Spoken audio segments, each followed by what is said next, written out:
Okay, new plan.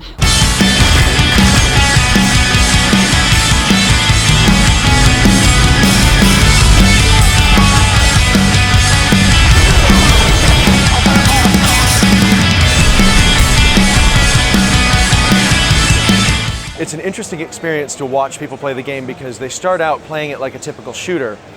And Homefront the Revolution is a game where if you stand and fight, you'll probably die. Hitting and running is absolutely the order of the day. And failure is a powerful but harsh teacher. Yeah, Dana, there's barrel traps and Elm Tree Avenue just ahead.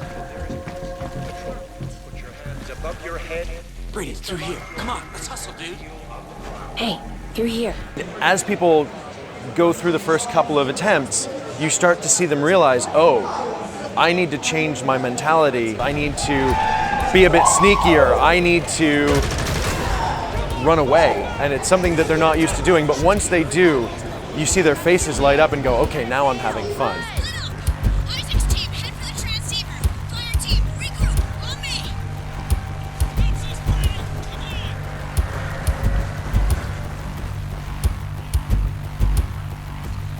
Well, one of the biggest challenges, especially with the development of an open world game, is figuring out what stories you want to tell in the open world. It's a challenge, but it's also an incredible benefit because we suddenly have so many more tools at our disposal to tell story. It's not just, we have a really good, main campaign with all of the high impact cinematic, set piece missions that you expect from a game of this caliber, but we also have lots of great side content. We also have incredible environmental storytelling. We've got all of these fun barks and little AI conversations going on in the world around you. You hear them most in the yellow zone, which is where the populace has sort of been corralled and they live under heavy surveillance. What we're showing today is the red zone, which is a more war-torn, lawless area on the outskirts of those yellow zones.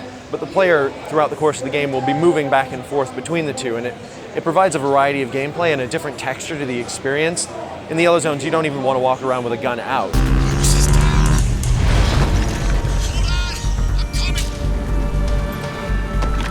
Shit! Brady, can you see if you can help him?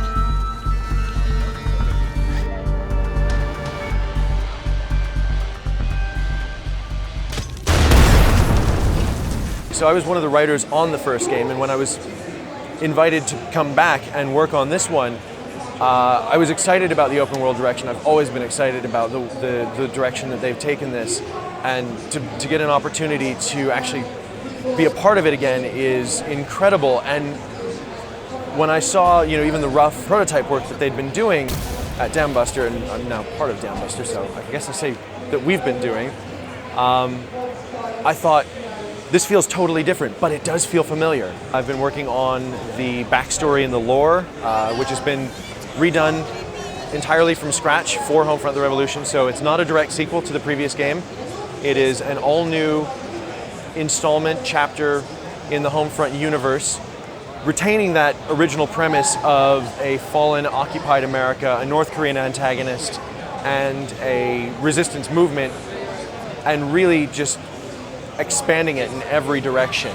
The first game, as a linear experience, you could really only ever move forward. And when you can only move forward, when you encounter a group of enemies, the only thing that you can do is power through them and keep going. By taking it open world and making it 360 degrees around the player, we've allowed them to approach enemies from any angle that they want. And most importantly, we've allowed them to decide how, where, and when they want to run away. New guy. Shit, Brady, you pulled this off. It's one hell of a debut, buddy. Counting on this. Put your hands above your head. Interlock. And heel on the ground.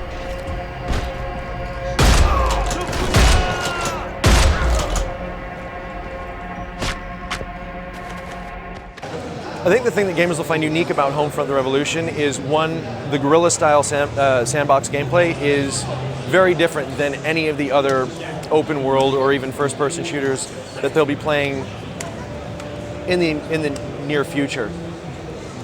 Again, being on the back foot and having to think about running away and retreating is something that a lot of games don't necessarily do.